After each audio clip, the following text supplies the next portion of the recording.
Sound of Music started on Broadway with Mary Martin in the lead role. While she was doing that on Broadway, I was approached by Rodgers and Hammerstein to do the national company simultaneously. And so I started the national companies, Maria and the Sound of Music, with two small children, and trooped around the country for about 15 months. Before we left on tour, though, we had a performance at the Luntfontein Theater, and everybody in show business came to that performance, including Mary Martin. And we performed in their set, which was going to be identical to the one that was on the road with us. That was quite an experience for me. And in the beginning of The Sound of Music, what would happen, you'd hear, like the nuns singing and the kind of Gregorian chant, and then this tree would appear, and you'd be pushed down to the footlights by these stagehands, and you'd be up on this tree hoping you didn't fall off. And then you'd sit up and sing essentially what was an aria. It was The Sound of Music.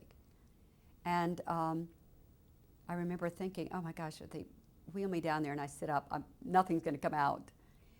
But after the performance, Mary Martin came backstage. She said, I always hated that so much. I thought it must look silly, and just to sit up and start singing at the top of your lungs.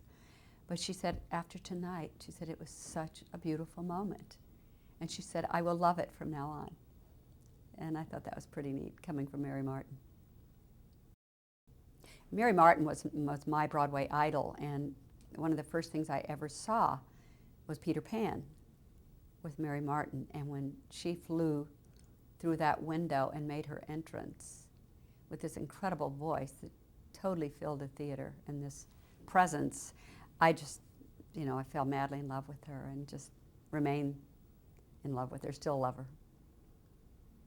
It was tough because, again, it was a huge role for a woman. There were 16 quick changes in it. It was just amazing. You were on stage the whole time. But people loved that show so much. It didn't matter what religion you were. The fact that it was, about Benedictine nuns that pretty much raised me. So I really loved doing the part. It didn't matter. It was just that people absolutely loved that show. So it was great fun. We had standing room only every performance for the entire time I was with it. So I loved it. 15 months. 15 months, all over the United States and Canada. But we did have a long run in Chicago. So we were there for several months at the Schubert, and I won the Sarah Siddons Award there for that performance, which Peter Ustinov gave to me because he had won it the year before. That was pretty exciting. Yes, this was really a challenge and such a great role, Anna in The King and I. And Richard Rodgers and Oscar Hammerstein had wanted me to do this before at Lincoln Center. And I don't remember exactly what happened, except I think Risa Stevens wound up doing it, and I didn't. And I was very young,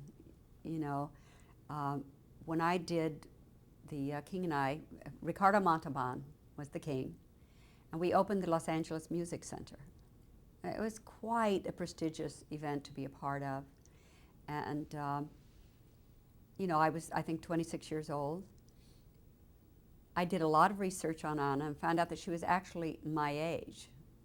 And so that gave me a lot of confidence. I loved it. It was a great cast. And this Dorothy Chandler Pavilion is absolutely a spectacular theater. And to be, the first musical there, it was really quite amazing.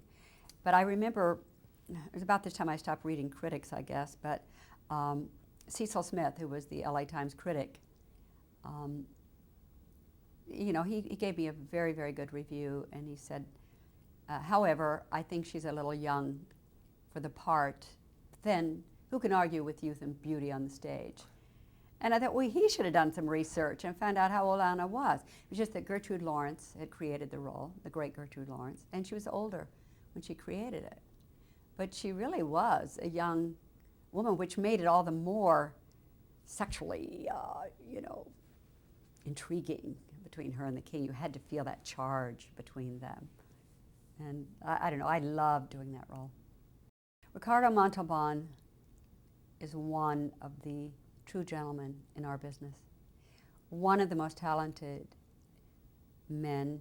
He's having kind of a rough time right now, but I love Ricardo. And, you know, I did Fantasy Island I don't know how many times. And you know what was amazing about him? He had an incredible memory. And on Fantasy Island, for instance, all that exposition at the beginning, you know, all the people coming to the island and blah, blah, blah, blah, blah, they would offer to put it on cards for him or something. He memorized every word of it. Very, very intellectual, very bright, but such a dear, dear gentleman, and gorgeous besides, a gorgeous man. And he was great as the king. He had not really sung, and although the king doesn't have to have a great voice, he has to have a strong voice, and he sings, you know, some difficult, challenging music, like It's a Puzzlement and things like that, and it's all very guttural, and he worked so hard on that role.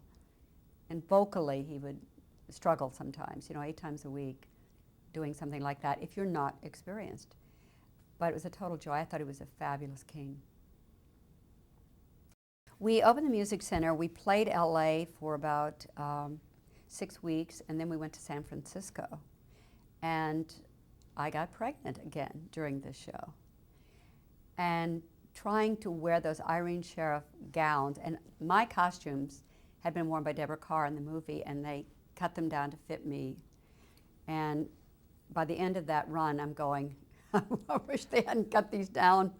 It was hard going, you know, and with morning sickness on matinee days, sometimes I'd walk down to the footlights to sing Hello Young Lovers. I wanted to just kind of throw up into the orchestra pit, which to my credit I didn't, but I wanted to.